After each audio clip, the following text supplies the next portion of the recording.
Glenn said he was gonna be, just a few minutes late, but by the time he gets here, we'll be ready. I already spoke to him today. Okay, so we will start with a call to order for a work session and roll call. I can learn to speak tonight. Robert, Here.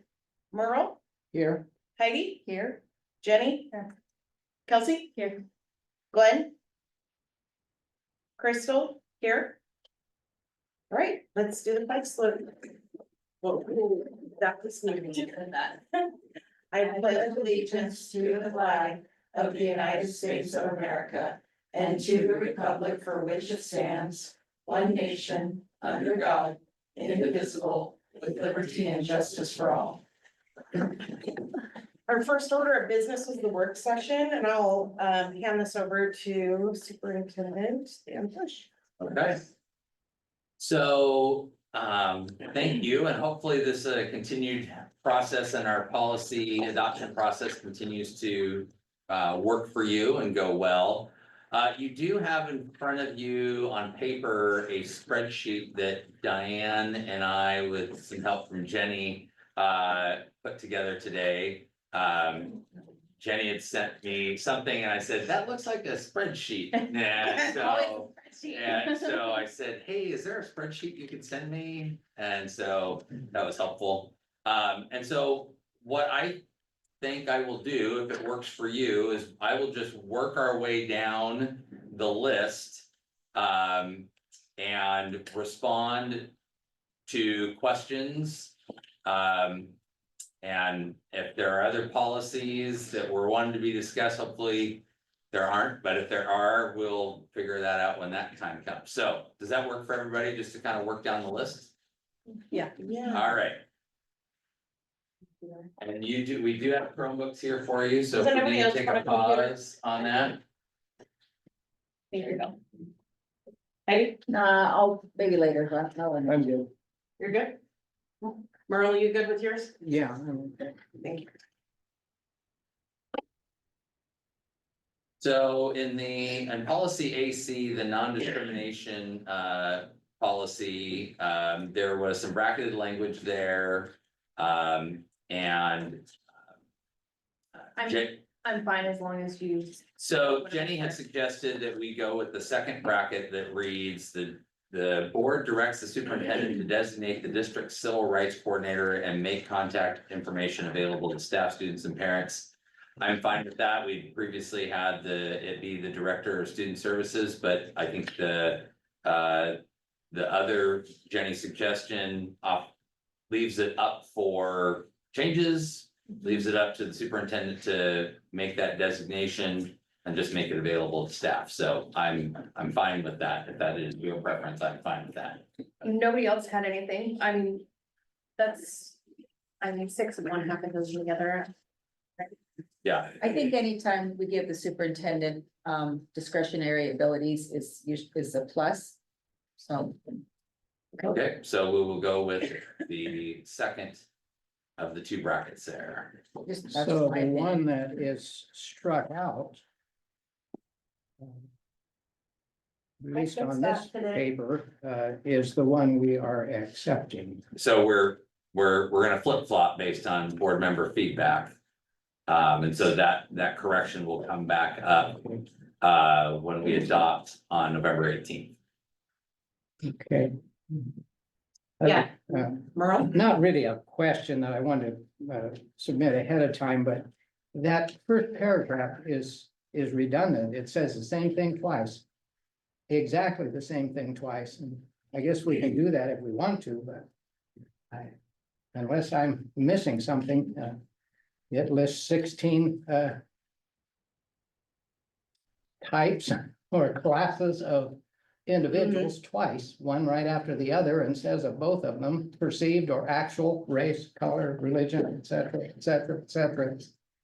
Well, that's fine, I guess, but So Merle, would you be willing to share the document you're looking at? I'm not quite signed it yet. I put little penciled numbers by it, so you can see it. My only concern about that, and I think I agree with you, you're right, but I always get so nervous because you have to be so careful because of Oregon law and legalese Yeah. that you're not. And- We're not changing something we can't change when it comes to that stuff. Yeah, and I admit, I didn't get far enough to go back to the OAR or the ORS and see what it exactly said, but it just says the same thing twice, and so I don't see how we can run afoul of the law by. But if it needs to stay in there, that's all right, you can read it twice, but I think for me and my extensive experience with policy work. The reason why they have it written this way is so that it matches the law directly, and with this non-discrimination component, it's very legally binding. mhm, So rather than maybe us change it so it looks non-redundant, but so that it truly does match what they say. yeah. Well- Especially with the extensive links of the ORSs on the back. But I totally get you because I see where this could be solved in.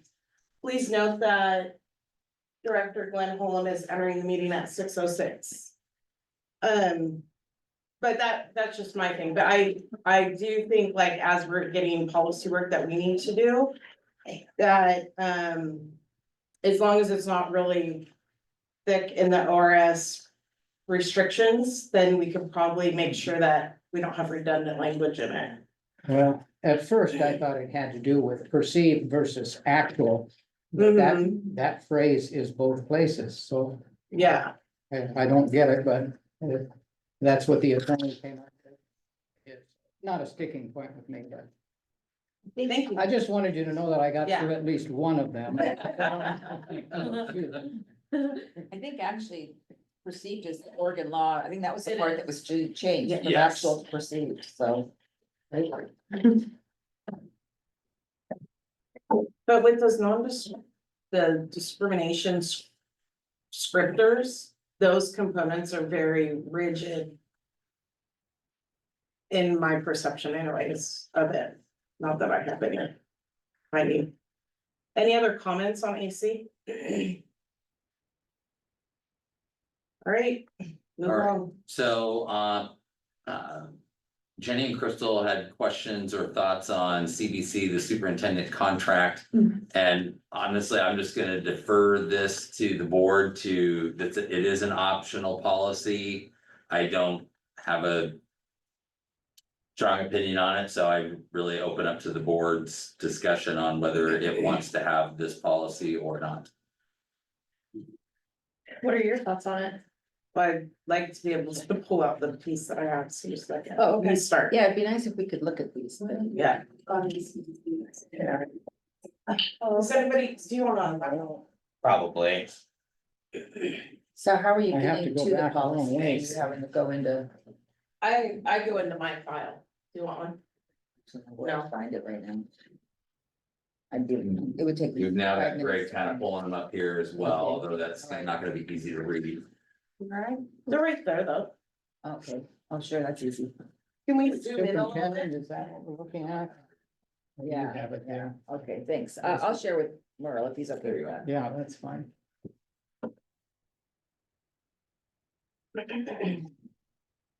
Okay, start aside. My only basis is as an optional policy. We have a contract in place that's binding and optional. I mean, just having a policy for the sake of having a policy, I don't think is. Was there needed. any reason why we need this policy by chance? Say it's new. So I think Diane put in the notes that you've had this policy since 91. The portion, if you look on the notes there, it says superintendent recommends keep. If you're gonna keep this policy, I would recommend keeping the parts and brackets there. But I'm also just open to whatever the board wants to do with this policy. I think it's not a detriment to keep it. It says that the contract supersedes. Doesn't it? And we don't have this language in the contract, so we're not obligated to this language, but maybe it would mean we'd be obligated in the future, and maybe we don't want to be. I think it's just one more policy. What do you say? You that negotiated contracts. I mean, yeah, do you feel, okay, let me. But if the board wants to keep it, I'm totally okay with that as well.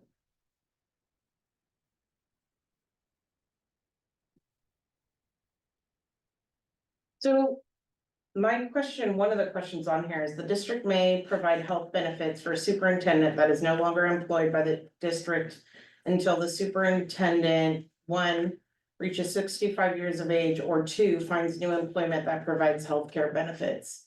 Is that tie us into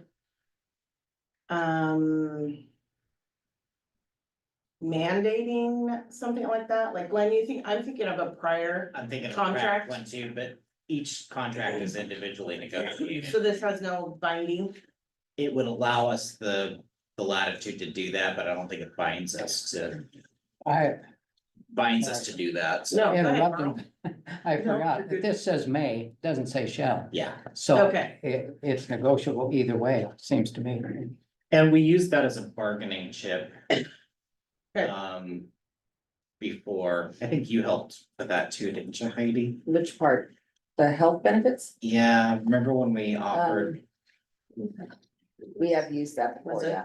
so, This last part, for a period of 1 year after the termination of the contract, the superintendent may not, purchase property. Or use property owned by the district and a matter, that is not in our, I don't believe that's in the superintendent contract right now. So it's kind of, I've never, that's never been brought to my attention before, this is the first I'm seeing it, but I don't know if that's. is that an ethics thing? Probably. Yeah. Because it has to do I think so. with transacting business Mhm. with a. Where there's potentially a windfall, I'm assuming, so. All right, I'm fine. I just want to make sure we had a discussion. But I think as long as the contract,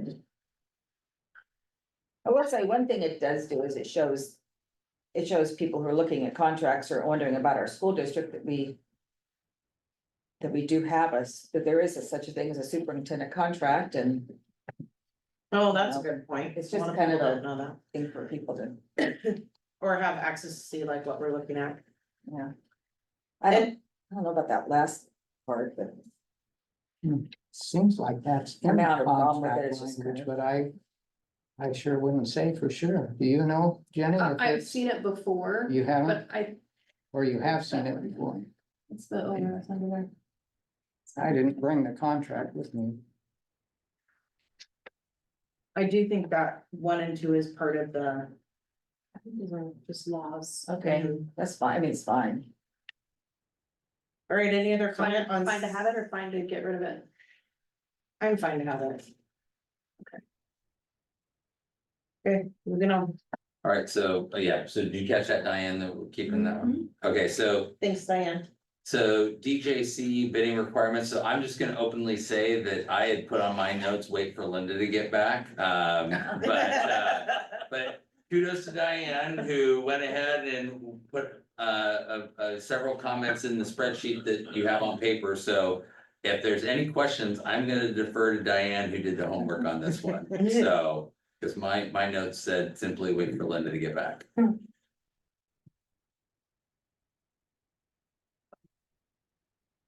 Which we can still do. I just, This was one of those where my eyes glazed over. As I was going through it, Right. so. All I know, the only thing that I'd heard, and Diane, you're welcome to add to this, is that we did give her the AR and she said that's exactly as it should be. She says the AR is great, so that was the one area where we got her input on. Everything else, I think, within the policy itself was pretty straightforward. Actually, the notes that I put in there was a conversation with Linda. Okay. Because when I started reviewing the DJC, which is on the screen right now, Mm-hmm. I said, well, if I look at our past policy, it had what's crossed out, the board is blah, blah. And she said that recently changed in legislation, so the attorney, we can follow the attorney general rules, contracted rules. And I said, oh, I'm so glad I asked you that, so that's why I had the answer to your question. Cause I had asked her that too. And so that's why that top card is what we're gonna keep. And, the other notes I put in the actual policy were we are allowed now to follow the Attorney General rules.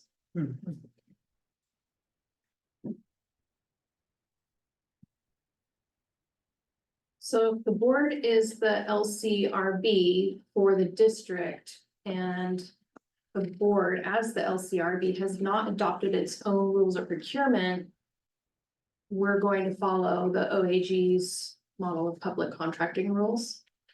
The Attorney General's. Oregon Attorney General, OAG, Yes. Mhm. okay. As opposed to adopting our own rules of procedure that would govern the district purchasing. That's what she told me. Okay, is there a reason why we wouldn't have the board make that Because the decision? laws changed. Oh, so the strikeout is because the law has changed? Okay. And to be honest with you, even when it was the other way around, we didn't have a separate adoption of local contract board rules. Yeah, I've never seen them in. but we could have. We could have, we just didn't, okay. Yeah. Merle, did you have anything to add? I'm sorry, my hand was up.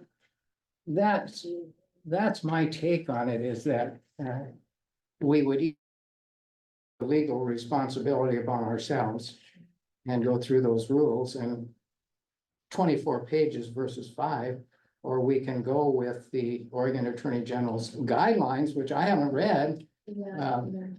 but my inclination is to go with that.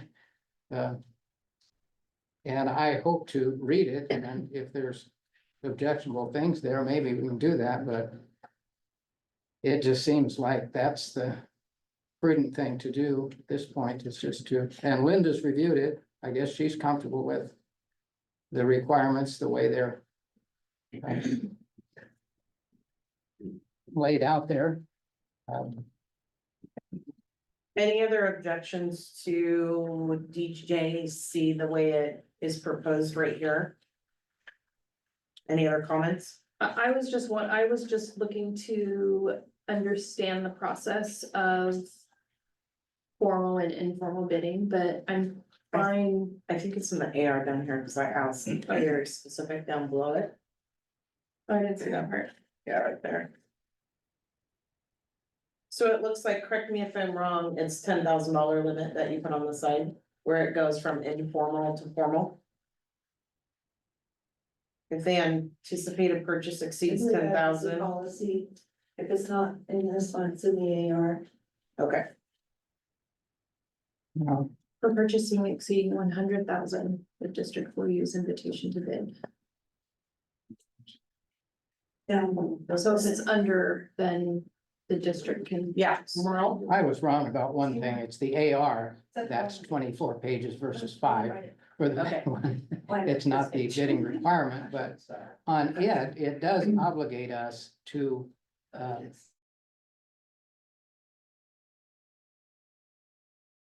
I don't know if they notify us when that happens, so we can review it, or if that's just incumbent on us. Would probably be incumbent on the To let us know. superintendent or the administrative team to notify you that there's a change, and please review it as per policy. now each year we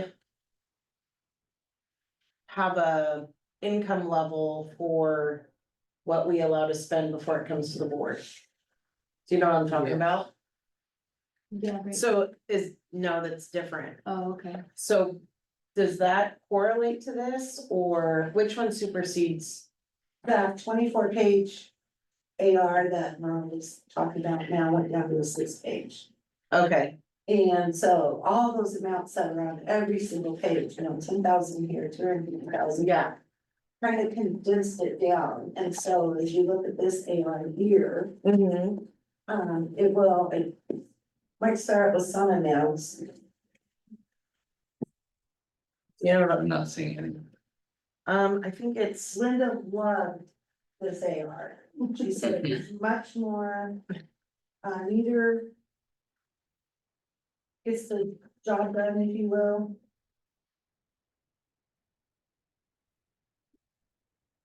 No.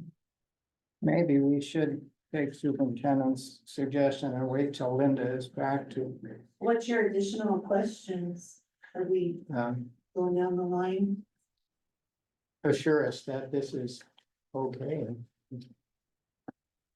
This is what you're gonna see common practice in other districts.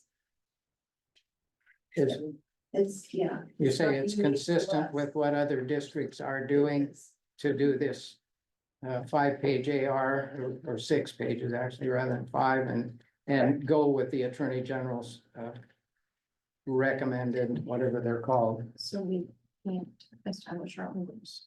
Well, I'm okay with that.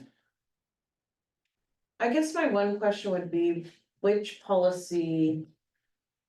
The spending limits one that we put forth where this number of, when. I'm not explaining this very well, forgive me, my mind is working 1,000 ways, but. Each year round budgeting cycle, we say the district business manager and the superintendent may spend this much money before bringing it to the board. Is this superseding that where these thresholds are going to be the trigger for the board to receive that information? I was looking at some OARs today and ORSs, and those amounts are in those. Which surprised me, Yeah, because we have changed them in the past. but, the threshold amount, the normal amount, it was OAR 047288, something like that, you see something close to that, and that amount was in it. So I think on the. So the AR is what we would like to implement is how we're going to handle competitive bidding and special procurement. I think, but you know, there's a lot of questions that, or at least a few questions being asked. I think that if you before November 18th, if there are questions, I mean, these are important questions about how does this process work? I think what I'm hearing is you just want to know how it works. Yeah, I wanna know. how it and, works. yeah, and so I think getting those questions submitted to us, you know, we can have those answers either back to you in one of my emails or have Linda here on the 18th to explain, kind of answer those questions and how it works. Okay, I'm agreed, that's a good question, is when is the level where the board has input before the expenditure is made? Okay, so we'll just make a note on the side for DJC and DJCAR, that we need to have an explanation about the process and what the thresholds look like for bidding. Cause that's my big one, I wanna know when those trigger points are. Anybody else comments on that? So good to move along? I think it sounds. Good. All right, so moving to EBBB. Injury and illness reports. And Jenny had so I'm assuming that in the first paragraph, there was a bracketed language that you felt was repetitive. And I'm fine with striking, not having that repetitive sentence. I don't think it changes anything. Is Yeah, that it the only- didn't change anything, it Yeah. was just making it cleaner, I think it talked about. I think I know why it's there, that, you know, if someone self-administers first aid, they still have to report to the supervisor. I think that that's what it's trying to maybe catch not a loophole, but, you know, trying to be more clear. But I think the opening sentence should cover all those things. So I'm fine with that, but Great. so. Does anybody else have any comments on that one? I I'm don't fine think with so, that. I just made a note that if someone self-administers a Band-Aid, That's reported, that's the threshold. That's what I was thinking. Yes. Like, But and then you had something on EBB as well. that's, And that's then, okay.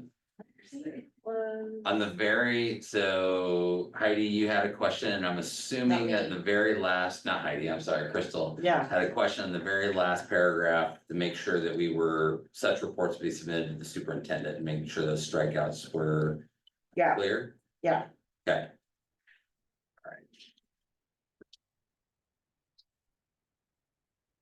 Okay.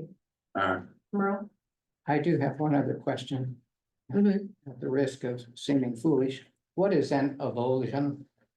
Avulsion, so that's a type of skin injury that doesn't necessarily qualify for a laceration. It's kind of like if you were to get a rug burn, that's kind of Oh. like an avulsion. Okay. Thank you. Trauma chart, yeah, abstraction. Do you know that, Robert? Well, tooth avulsions, the tooth comes out, it's a little different. My little desk dictionary didn't Yeah, have it's it. just like a, it's, Makes sense, it's great for a river. well, you lose a little piece of skin, but it's not nothing. Yeah, Remember, I learned something tonight. I did too. So Jenny had a question about EBC and possibly not adopting it. And I don't know if my little explanation on the spreadsheet makes any sense or not, but I do think that this is a good policy to have. So if you were to go back to EBVB, there was was it, no, I'm wait, EBCB? Is that the one we're on? BBC. So Oh, I'm sorry, emergency plan? EBBA, Okay, which is not on your list. no, I have it. You have it, EBBA? yeah. It So actually- there was a sentence in EBBA that said basically that we could have listed everybody that was supposed to have a first aid card. Right, And we did not want that sentence in there, so we struck that Right. out. Where what I do think and why I like EBC is it sets the minimum standards for first aid and AED cards, which I think is important for us to have. right. So I think these two actually complement each other versus, you know, seeing EBC is not necessary, so.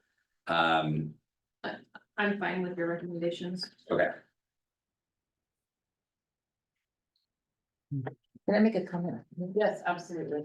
So, I see both sides. I see where, if you don't want, if we don't need policies, by all means, less that we have to maintain and all that. But there might come a time when something happens. And if we don't have a policy that relates to that, we can get in trouble. So you want to have policies that cover you in some weird unforeseen circumstance. So people don't come to you and say, you don't have a policy to address this, you're liable, you didn't have any, I think we should always remember that kind of stuff. That's a good reminder for us as we go through. Yeah. yeah, we're gonna get to one of those here really soon.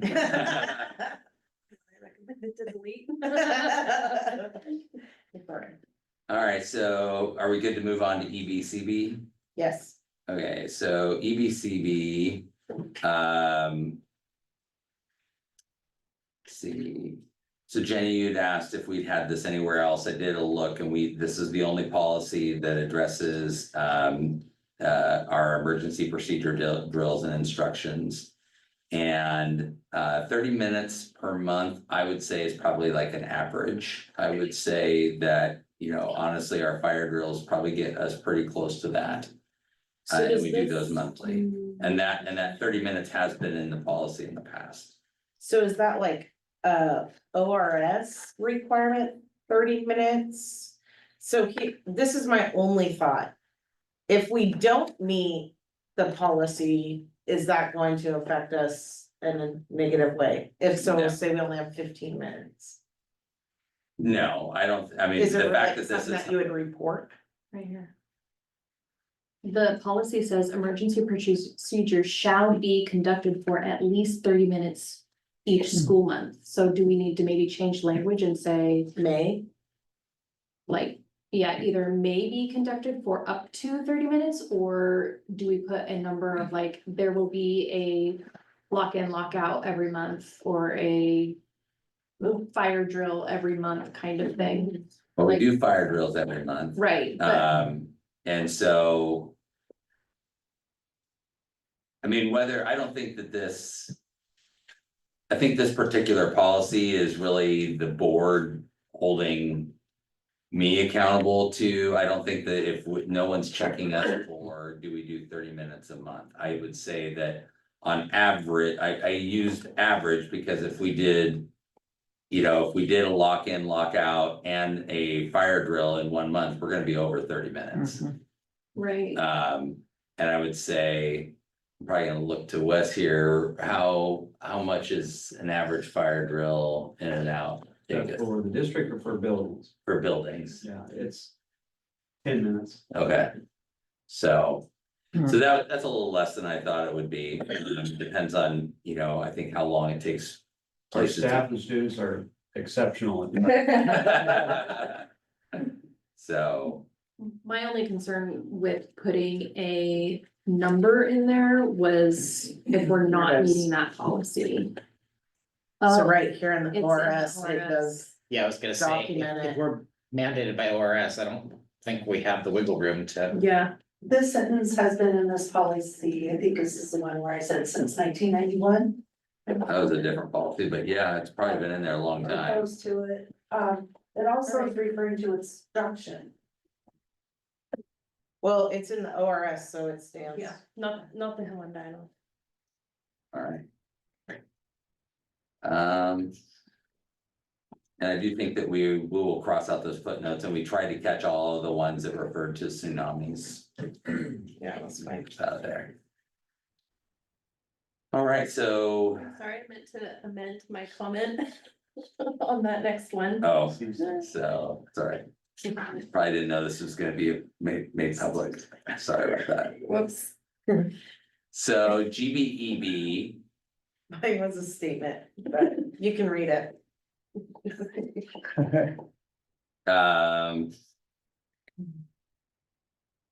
So. Under Jenny, you had thought about deleting, Number 3, is that in the AR? I don't know. I think, alright. Yes, I think it is.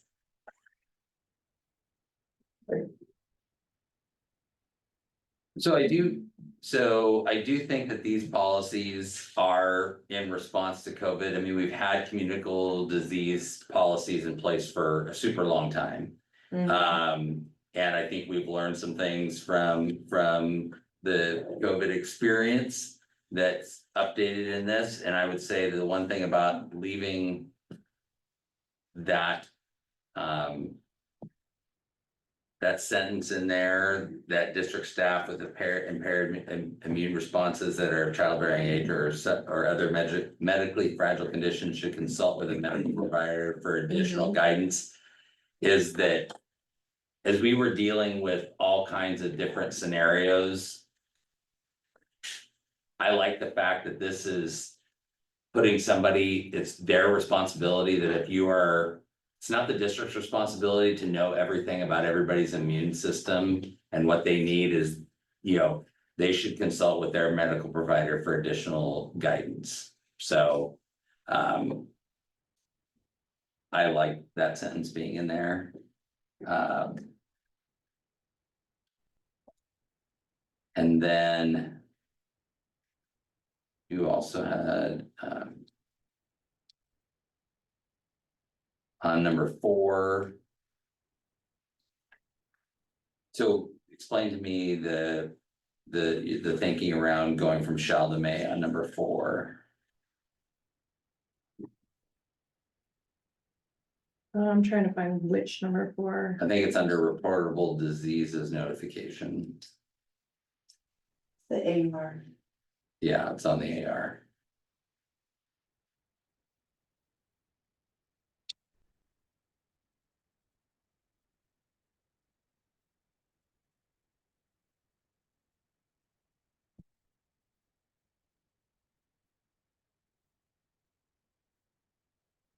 Well, I didn't take good enough notes, so if I find it again, and I have concern with it, I'll bring it back up. I'm fine keeping it with shall. Shall to may or may to shall. It's I I think I want. number 4 says an administrator shall determine other persons who may be informed of an employee's communicable disease, but maybe that's not the one you're. It is, That was the one I assumed it to be. The reportable one, Mhm. That's what I'm looking at, but. an administrator shall determine other persons who may be informed. Yeah, I honestly probably would put may there because within the HIPAA requirements. The previous 4 says shall or will be excluded, Yeah, subject to a physician's release. So I think the key piece in that whole sentence is in accordance with law. I mean, we are not going to be in the practice of informing. You know, when it says an administrator shall determine other persons who may be informed of an employee's communicable disease. In accordance with the law, so at some place there, we have some legal responsibility, and that responsibility, you know, in my opinion, shall be the administrator's responsibility, so. I think that this is put in there because. Somebody's not reporting something that by law needs to be reported, and that responsibility lies with the administrator. To me, it does not say that we are going to be actively doing that, except that when we have to by law. Yeah, I would agree, your overarching is in accordance with the law, but the accountability piece is shall. There's not a lot of wiggle room in shall. Yeah, And if you're still bound by. You know, what's lawful, what's not lawful, I think from. From a wordsmithing standpoint, you need that accountability piece. yes. I think, so rather than a may. And does administrator here mean superintendent or principals also? I would say Either it probably or. does. I would say it's any administrator. Mhm. It may be the administrator responsible for that staff person who may have more firsthand information. Obviously, if that is happening, the superintendent ought to be involved in that decision. any other comments before we move forward? All right, next. So are you ready to move off of that policy altogether? Okay, all right. I'll just say that was kind of the one that was in my head when Heidi talked about the need to have a policy, and I think that some of the upgrades in this language help us be better prepared, should hopefully not have another situation of a communicable disease. All right, so GBNABAR, Jenny said she's fine with it. I'm Okay. good with your comments. okay. All right. So JBNAB, JHFE. Are we, or is that the same one? There was a bracket in the last paragraph, but maybe it was resolved. I think this one is in Aon, but yeah. So I did make sure that it is prohibited in that last paragraph that you referenced there. Okay, excellent. The one on GBNAB, the question I had. There was 2 different brackets and I wanted to know if we needed both of those, GBNAB. If I'm thinking of the right one, I read so many. I could be thinking of the wrong one. Let me see if I can find it, GB. Maybe? Is it not in here anymore? Do you know what this one with the markups? GBNABJ. Yeah, it was, was it the AR crystal, I think? was it? Did you see them in there? Was there 2 different? Is it the one where you were asking There was like, about the employee may bill? Yeah, there was two different brackets selected and I wanted to make sure we wanted both of those brackets. It's on GBN. Oh, okay, I see one was marked out. Okay, okay, perfect. Nope, we're good then. All right, so there were some questions. Are we ready to move on to Yeah. GCDA, Yeah. GDDA, criminal records, checks and fingerprinting? Yeah. So there was a question of when might we, was your question about a volunteer not likely to have direct unsupervised and not having them go through a check? Was that your question? That was my question. I can give you an example. Okay.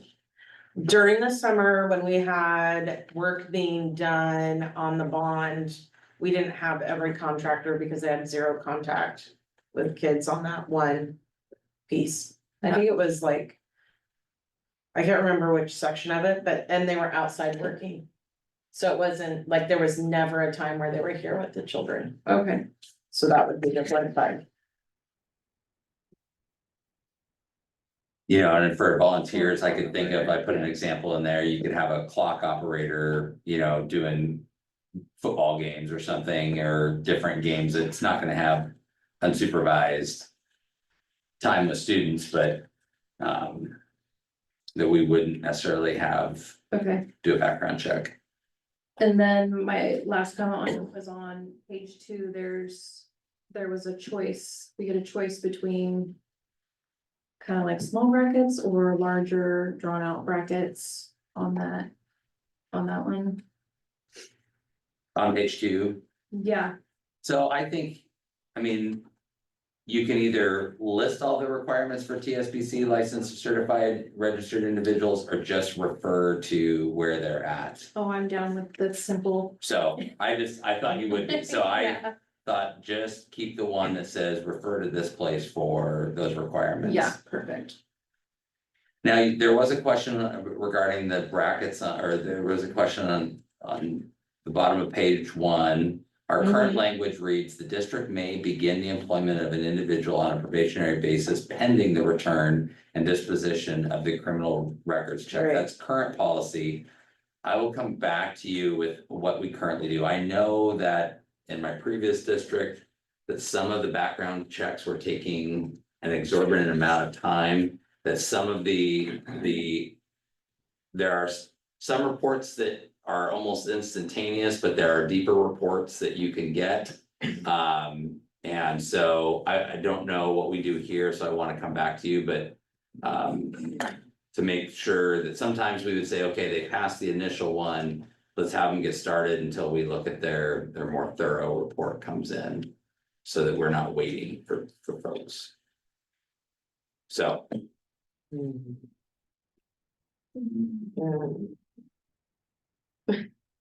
That gives me a little bit of heartburn. I don't know, does anybody else have an opinion on that? That gives me a little anxiety too, but if it's something where we have a teacher starting in the summer before they're in contact with kids, sure, great. You know, let's wait till we have a deeper dive, but at what point are we going to hold the line and say, you need your background check before you're around kids? and these would not be teachers, Oh, so okay. these would be, because Counselors, because they're gonna already be fingerprinted in SPC, so these are Oh, not. right, volunteers, I'm yeah. sorry. But I think it'd be good for, I mean, I don't like the way it reads either, it just feels like it's kind of loose, but I know it's what a lot of places do. So I would like to know exactly what systems we use and bring back so we all know what we're doing. Heidi, you had a comment? Well, when you say like an initial check, what kind of information do you get, like, can you get quickly in an initial check? Records. Fingerprints. You can ask us. I mean, like if they have a criminal conviction, for instance, you would know that quickly. I would think so. I don't wanna freestyle with not knowing for Oh. sure. Okay, all right. What about like reports of child abuse or sexual? Not unless it was a conviction. But we wouldn't have access to know if anything was reported. So you're gonna loop around and get back Yes. to us? Yeah, Okay, cause that would be like. I really am not loving that idea. Yeah. At all. I do know that the language that's currently being recommended is current policy, but it would be good to know what our practices are. Yeah, Agreed. cause I'm more of a shall not kind of a person. Mhm. Are you saying we have it written as may rather than shall right Correct. now? And is the level of background check equivalent to what someone would receive in purchasing a rifle or handgun? I wouldn't know what that is. Yeah, I don't know either, but it's a pretty quick turnaround Yeah, and it's So- a consequential matter. well. From what we just discussed, it sounds like Dan's gonna do some investigating and send us a follow-up email about that policy. Am I correct? Correct. Good. Can I ask a question? Yeah. Practical standpoint, if we have an employee who has moved from another district to here, they still are required to go through our own background checks, correct? Does that pre-qualify them to We, immediately come in? we still do background checks. Okay. Okay. Good point. So JVA, GBN, there was a question, in what example would sexual conduct be necessary for a job and not constitute sexual harassment? And that would be toileting, diapering would be an example of that. That wouldn't be sexual conduct though, would it? I mean, I just- Well, maybe I didn't quite understand your question. When I was looking at the, Let me find the policy, I can. I can explain my thought process, and I know there's like different ways to interpret some of these policies, so I just wanna make sure that I have the right idea.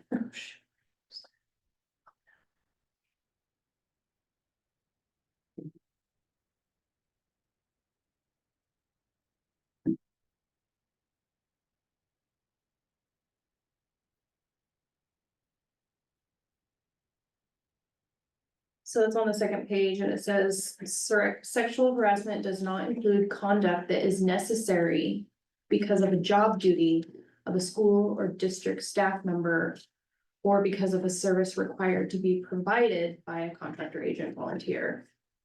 If the conduct is not the product of sexual intent or a person finding another person or other person's actions, blah, blah, blah. So just the first part of that sentence is like, sexual harassment does not include conduct that is necessary, just caught my eyes. well, our team talked about that and that was what we thought that was referring to was sexual harassment does not include conduct that is necessary. And so that was what we thought.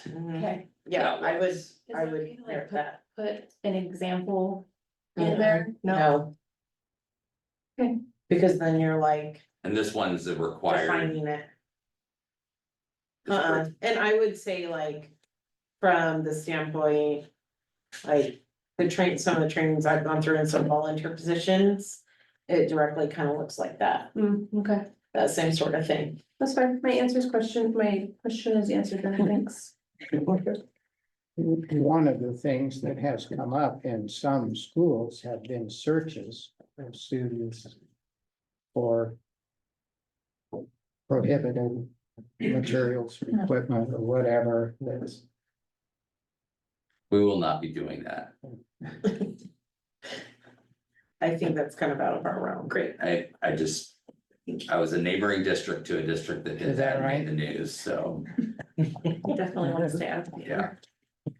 Okay, So there, moving on. on that same policy, you had removed the examples of harassment on page 2, Jenny.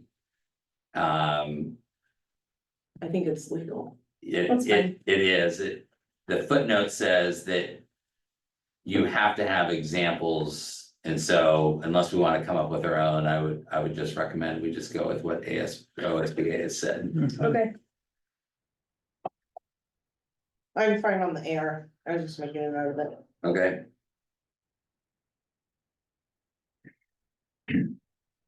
So I know there's some questions around compulsory attendance Yes. in the AR and. Which one are we on now? So moving to GEA, J, EA. JEA, I said G, Yeah. JEA JEA, and the AR. we're the next. Okay, Moving pretty fast. JBAA? JEA. Or do we have, Okay. well, I put some notes, do we need to do JBAA? No, Okay. So there are no fines associated with the issuing of a citation. So I want to Okay. make that clear. And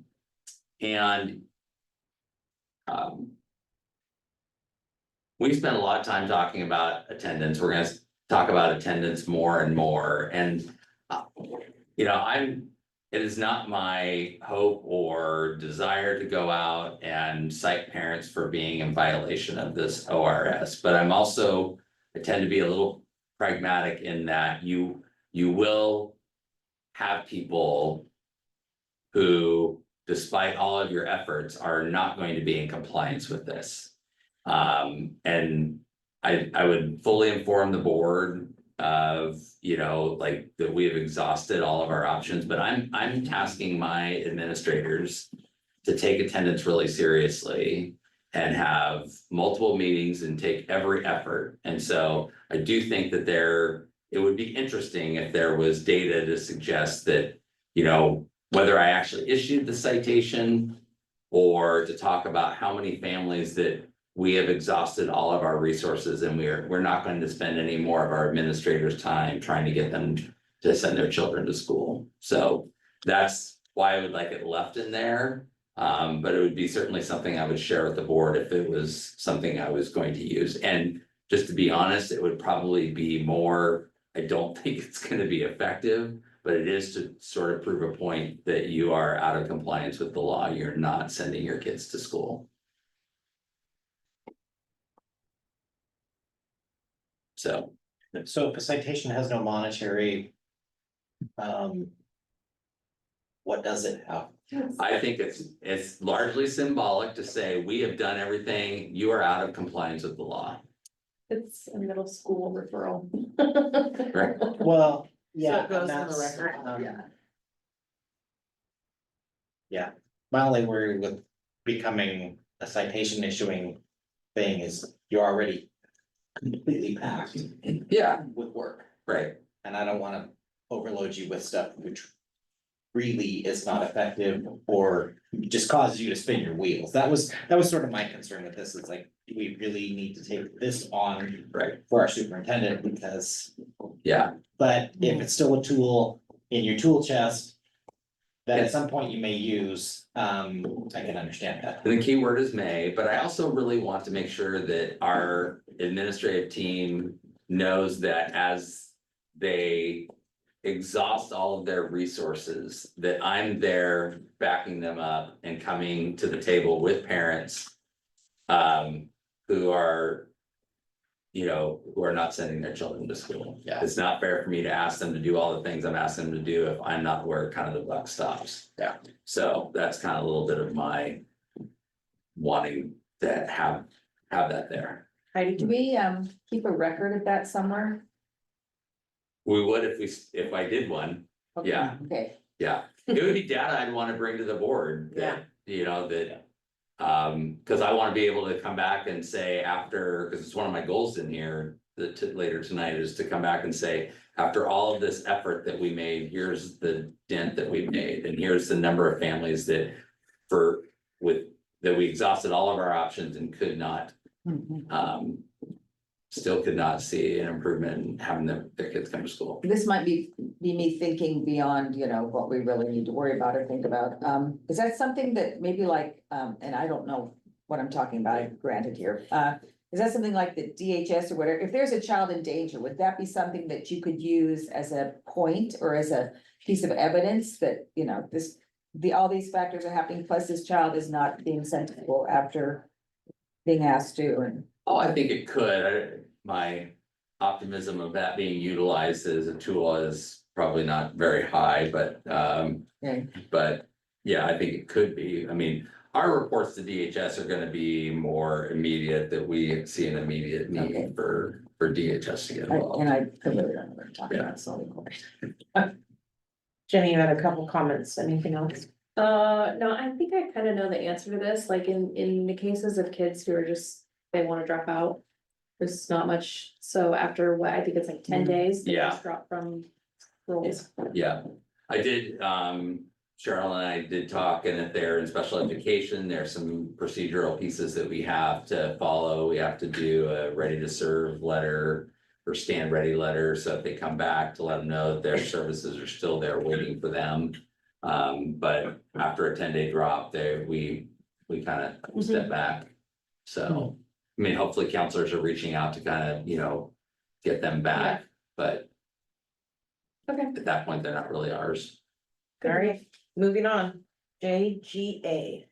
So corporal punishment, while I agree it's against the law, there's a couple of I don't know if carve outs is the right word, but there's a couple of things in here that I think that are important to have more of what corporal punishment is not. Mm-hmm. That not that we want to encourage the use of reasonable physical force, but I think supporting our staff in the event that something were necessary, that someone couldn't come back and say, because there is an ORS that outlines what corporal punishment is not. So it's more for what it isn't than that to say that we're not gonna do it, if that makes sense. Okay, I'm fine with that. GH, student welfare. This is one of those where I went and looked at what other districts do. Some districts have this policy, some don't, so. This is more back to the open for the board to discuss whether it's necessary or not. But I do agree that we should have our student parent handbooks online and available, whether we have this policy or not. Yeah, Yeah, I think so.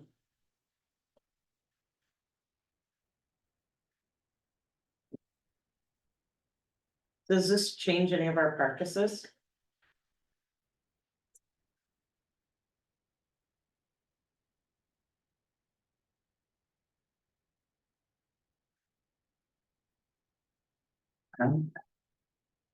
I don't see that it would. I'm not sure why all the changes were needed to be made. Most of the policies that I looked at in other districts, look very similar to this. I'm fine with having this one. Just because my own personal thought is it calls out that the district is responsible for supervision of students like during the school hours. And school sponsored activities, so if they're gonna be foolish after those timeframes, then. We don't really own that piece. But that would be my only reason. that's a good point.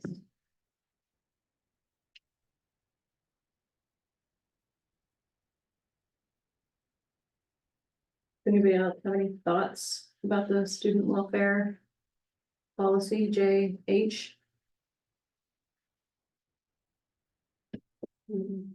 What is the pointed question here about them? It's an optional policy. Okay, But it does call out that we're providing adequate supervision during established school hours and school sponsored event activities. So we're not necessarily responsible for supervising them outside of those. yeah, and that's what would concern me. I see the in addition.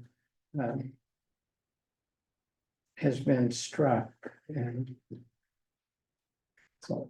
It doesn't sound like a mandatory requirement that after hours or whatever, if you see suspicious people, reporting.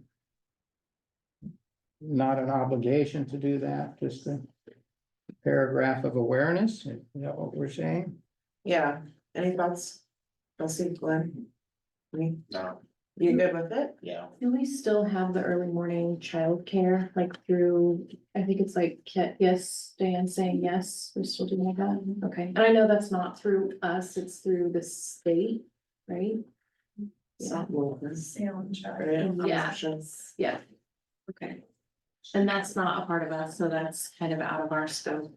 It's not district employees, No. responsible for that. It's Well, my thought is. Yesterday I was no, but today after I reread it, I think we should have it. If And- everybody else is okay with that. I don't care either way. Okay. I'm just all for not maintaining optional policies, but I'm not opposed to keeping them. All right, Then my recommendation would be to keep it for the reasons that you said, Crystal. okay, so JHCCF. I think this is, people. We do headlights differently than we did when we were all in school, so I think that if anybody wants to know, that we have a policy, so I recommend. We adopt this policy. Okay, and then we have. Is the GHFE GBNAB, is that the one that got transposed, Diane? Yeah, so that's the same. Oh, coded. Yeah, it coded both ways. So I think we're done.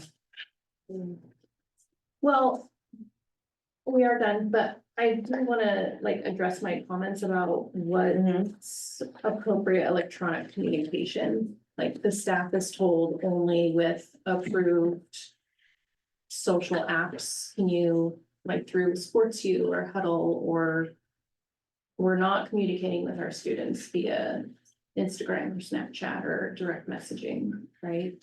I would need to double check on that, Okay.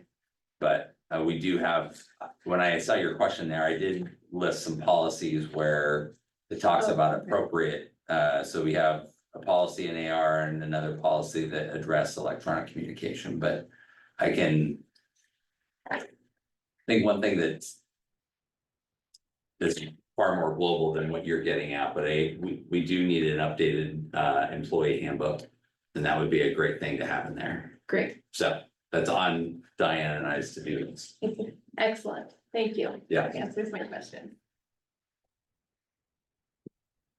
Anybody else have last minute comment before I start steamrolling through the rest of this, so that we can get to our favorite topics we've been waiting for? Anybody else? Last call. We need to do that in an hour, I'm really proud of us. I know, right? Okay. And again, Superintendent, you are up. All right, so as my weekly email indicated to you, this is the first presentation of my goals, which are in alignment with the state's key indicators and the integrated guidance plan. So open to your feedback tonight. I'd like to schedule a meeting with you, so Diane will be reaching out to schedule a meeting with you before the November 18th, so you can also give me, you don't have to make any commitments tonight to this, if there's more specific information you'd like. And then these would be back up for adoption in November, so. The first slide there, Greg, that one right there, so this just is highlighting what you're gonna see, so these are the five. These are 5 areas from the integrated guidance plan that the state has identified as areas that we need to measure how we're doing. So I'm just gonna hit each of these, so the regular attenders, we've already talked a little bit about attendance, and then you've got some data there in front of you. You go ahead and do the next one, Greg. So where you can see where we've been, at each, you can see where we're at each school. And so, and regular attenders is any student who's attended more than 90% of their enrolled days. And my goal by the end of the year is to get us to 80%, which is lofty but attainable. Over Keeper over here. I said lofty, but attainable. And so. So I've been attending all of our teams' attendance meetings. We held a probably hour-long training with principals on Thursday of last week. So that all of our attendance meetings are run the same way. So that we're really trying to make sure we identify every student that is not in that regular attender category. so that we have not a long list of options, but some options to how do we communicate with families? When their children are not considered regular attenders. So, for instance, middle school sent out what we call a nudge letter to anybody that was in 80 or 90% to say, you know, just kind of, are you aware of what your child's attendance percentage were? And Stacy reported that she got some positive feedback. I didn't know that they had already missed that many days of school. And then for those that are at less than 80% attendance, they're getting phone calls. And so we're getting those processes started. So some of these goals will have more specific actions than others. So that's just one that's gotten, obviously, I've spent a fair amount of time with our principals on. For third grade reading, you can see that we have a long way to go there with where we're at. At the November meeting, Des will be giving you an update on our integrated guidance plan and probably a deeper dive into our focal students, our students that we're trying to see them have increased growth. 40% might even be more than lofty. I'm like really competitive and we're gonna at least beat the state or get to the state. So that's just the target. So we're gonna see growth. So I'm gonna pass around. What to you, let's see. One, so I'm not gonna read through what I'm handing you. This is the theories of action of the primary and intermediate schools. I don't want to steal the thunder of those principles because the intermediate school will be presenting to you at November 18th and the primary school will be presenting this to you. This is really more to serve as the actions that our schools are taking that are aligned to this third grade reading. And you can see that we've tried to simplify our theories of action. So you can see they're each a page and a half with really explicit actions that are aimed at improving our students' reading scores. So hopefully I got the right ones. Do you have them, Merle? Yeah. Thank you. So those are there for you to see that our schools really my point here is really trying to say is that my goals should align to the theories of actions of the principals that hopefully would be aligned down to the classroom. That's kind of the whole, that's the whole point I'm trying to make there. Any questions so far? I have a question. Yes. On the attendance, Mm-hmm. is that include PK, pre-K, or is that just? I don't think so. No, No. thank you. Yeah.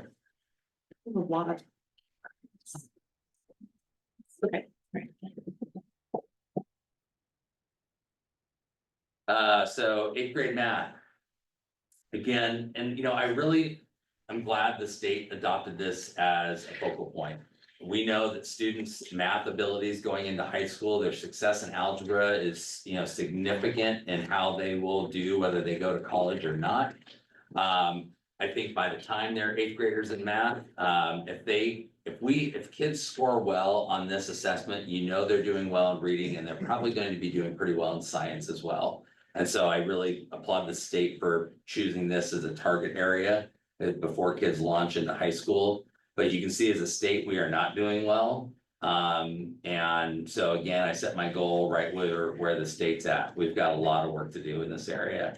And the only comments I have to this slide is just, you know, trying to point you back to Stacy Erickson's presentation at 2 weeks ago, where they are really trying to look at the data of their students to drive their instructional improvements. So that was at least a good portion of her presentation to you. And again, my whole point in this is to try to make sure that there's alignment from the board to the superintendent, to the principal, to the classroom. And that, I will also say that work does not happen, those changes don't happen overnight. But we got a lot of work to do in this area.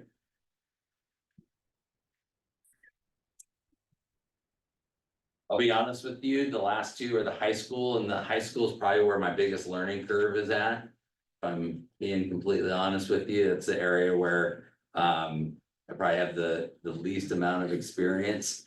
And so this is an area where both the on track to graduate ninth grade, we all know that that ninth grade year is a make or break for kids when they leave their freshman year. If they are credit deficient, that is a huge hurdle that some never overcome. And so it's really critically important that we are keeping kids on track. They finished their ninth grade year on track to graduate, and you can see that our data there is better than our other data points, but we can still do better. And so I do, I've been talking to Deanne about this one, and I will be following up with her in the next week or two to figure out how are you determining, how are you keeping track on kids? And I guess the question that I have for her is, how are we monitoring student performance by grades, and how are we intervening sooner than later when kids are not expected to pass their classes? Those interventions have to come sooner and swifter, and not so reactionary. So those are things I need to learn more about. Which I would just reiterate to on time to graduation. Again, we're right there with the state.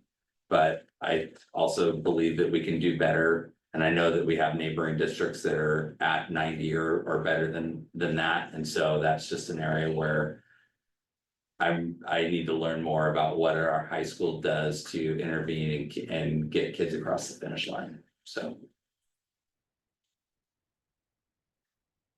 All right, Any questions? Go ahead, Marl. I noticed that it's based on credits earned. And do we ever weight credits based on the complexity or the challenge of the class? I don't think so. No, we don't, and it's a good thing that we don't. There are school districts that do, but most colleges don't actually take weighted GPAs.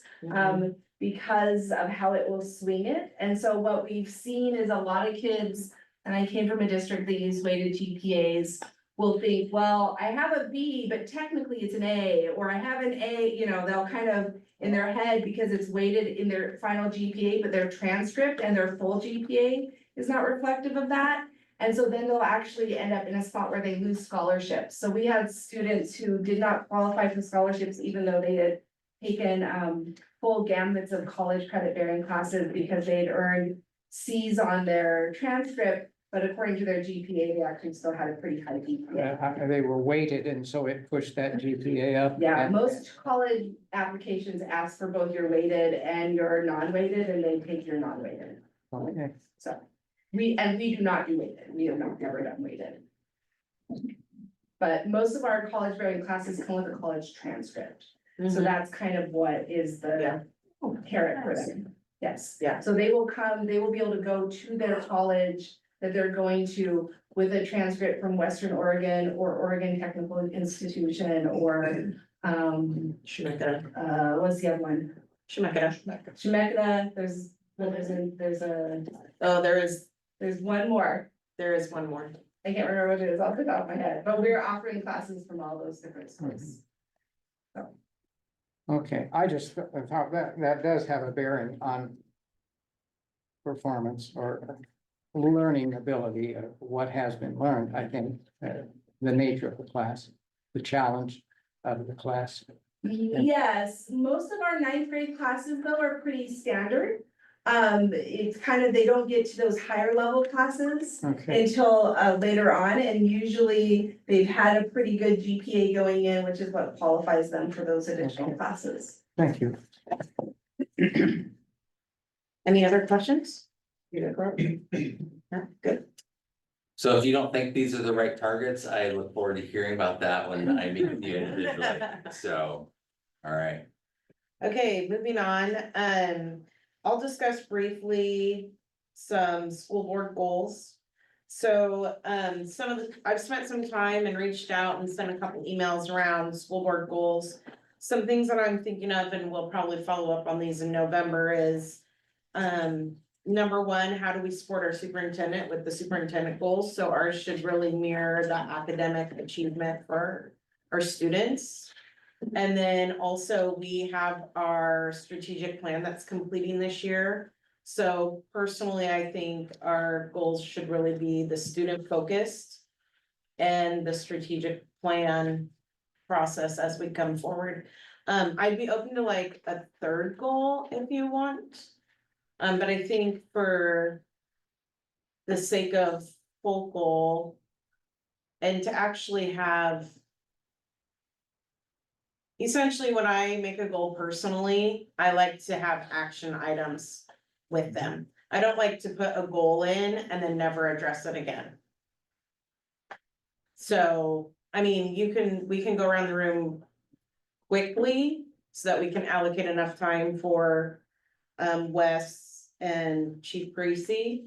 But as we're thinking about our board goals, we need to consider like what action items can we as a board take to support the goals of the superintendent, which are the goals of the principals, which are the goals of the teachers, which are the goals of the students, which is academic achievement in their lifetime. And then the strategic process and how that's gonna look. Kelsey, we'll start with you. Do you have any comments? You ready? I'm ready, yeah. What am I supposed to say? Do you have any comments on what you would like to see the board goals for our board pieces or an action item outside of what the superintendent has shown us and strategic plan for the next set? I don't think so. Besides what you just said, I think the student academic or academics is. Okay. Glenn? I would just, mention that we had a really busy year last year, Yeah, and I would say putting somebody in place who reflects the values of this, this board as we currently set.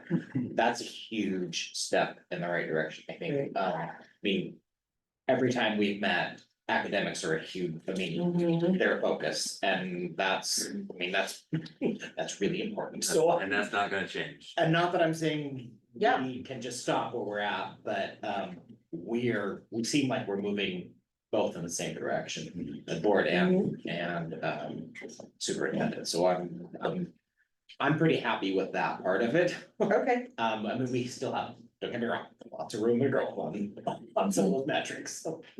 But Excellent. Heidi?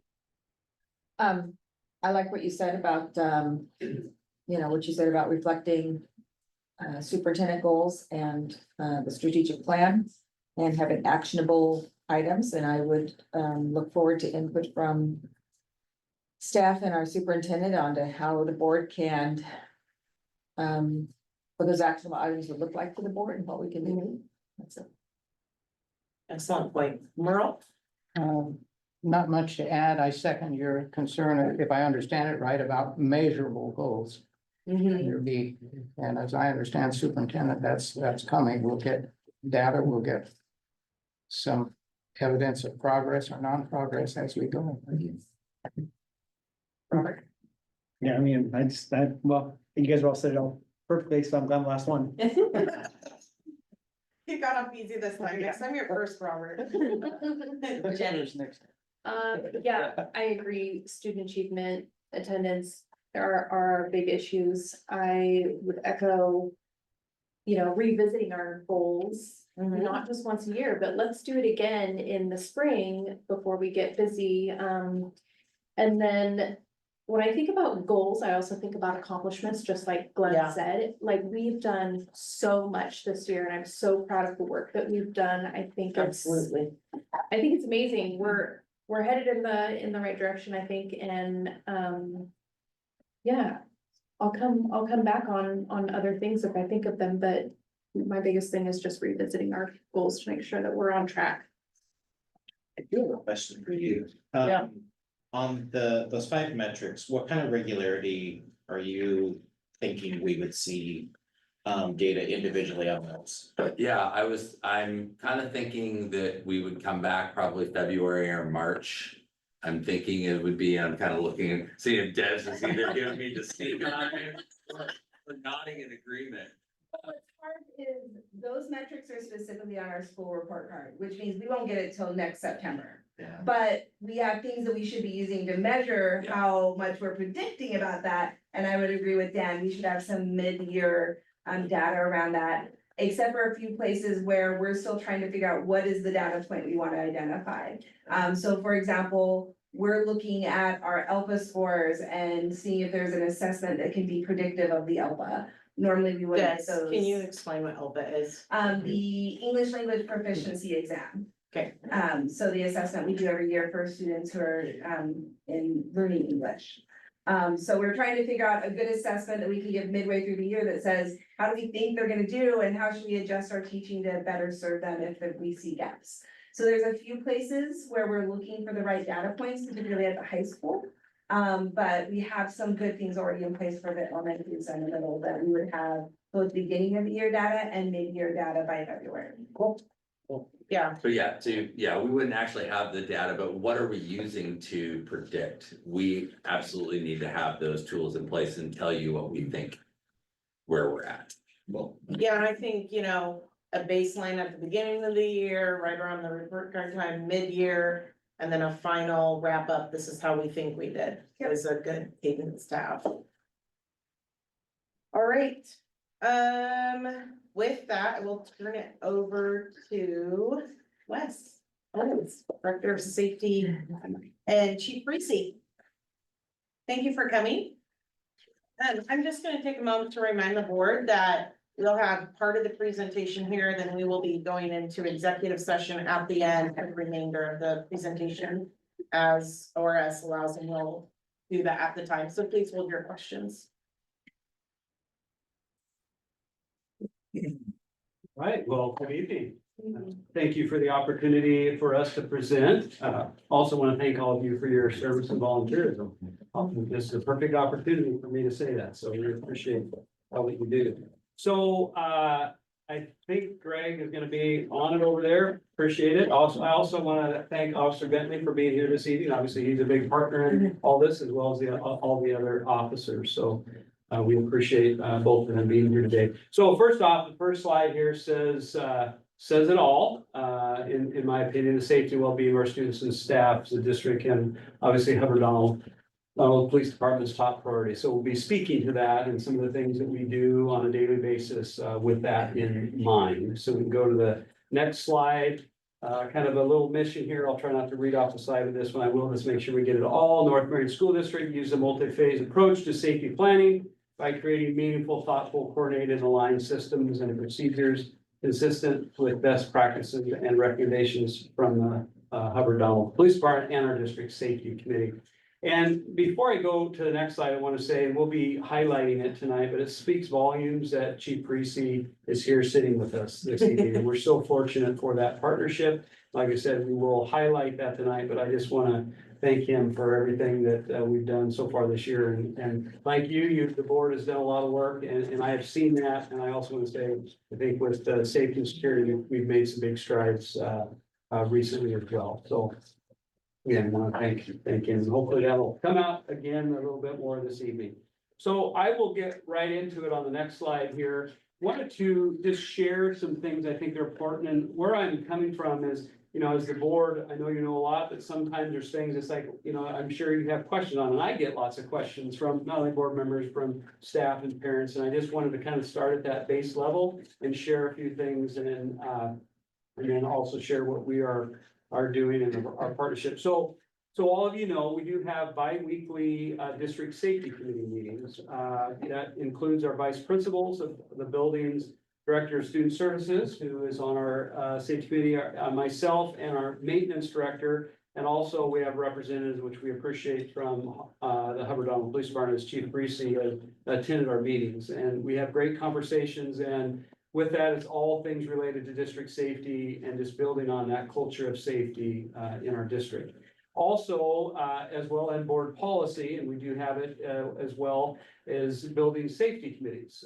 So not only do we have the district safety committees, but we have our building safety committees that have staff representation from classified and certified as well. They share information and do building inspections, incident report reviews. Today we had our building safety committee from the middle school. It was just a great conversation. It's neat to have staff members talking about, and there were some great suggestions that came up in our middle school safety committee today. So it's just neat to have those meetings, and then those conversations then get directed towards our district safety committee. And our district safety committee, we have lots of discussions on all the things that are going on in the district. Recently was our earthquake drills that we did. So we had those discussions as well. So, and please, I'm gonna try to go fast. I know that it's in the evening, but if you have any questions on that, we'll have an opportunity to answer those in our executive session too, because I think they're gonna be a little bit more pointed probably towards our safety and security procedures.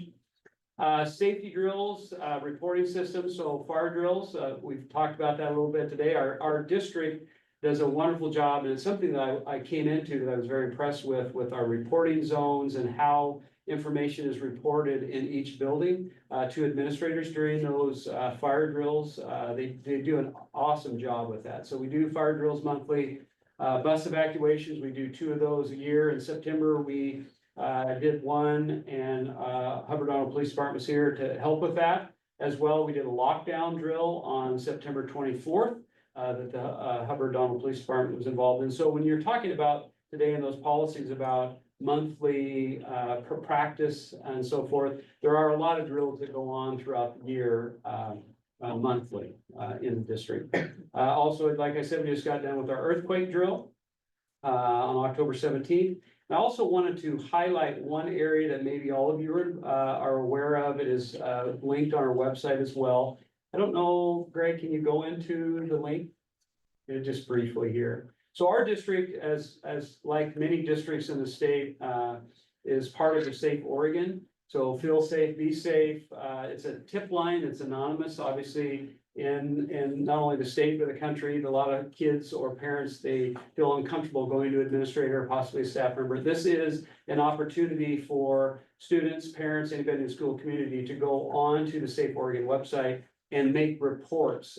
In the state, they have found that many reports that come through Safe Oregon are ones that law enforcement or school administrators are actually dealing with, and they're getting ahead of the game by getting those anonymous reports. How that occurs, if there is a tip that comes in, it goes to the Safe Oregon tip line, and then administrators in the district are notified of if they feel that is a concern. So even on a weekend, administrators could start working on a concern even on the weekend before it comes into during on a Monday or during the week. So I just wanted to highlight that our district is part of that, and that is linked on our website. You can do it through email, text, phone calls, a variety of ways. So thank you, Greg. And I'll just add to that, Wes, is that I was a middle school principal when Safe Oregon came out, and I utilized it a lot. And got a lot of great phone calls and tips, and I even made a couple calls myself. And I have been updated so that I will get all the notices for all of our schools. So I've updated Safe Oregon so that they have my cell phone, so. Yeah. So next one I wanted to share, many of you probably know, but we're going to continue our practice of the standard response protocols. And I wanted to just, and you could go to the link too, if you don't mind, Greg, real quick. I will,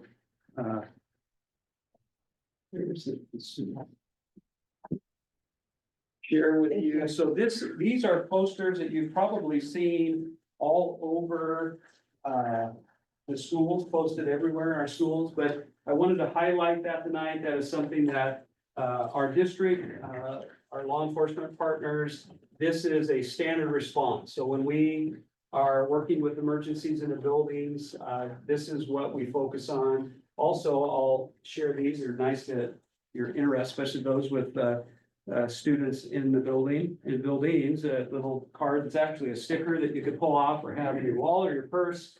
If you're interested, because we will communicate in these instances to parents, and we'll share what we are actually involved in. For example, we've had actually not this year, but last year we did have 2 holds that we were in. But it just explains, what it is. And I did hear some wording tonight that said lockout or lock in, excuse me.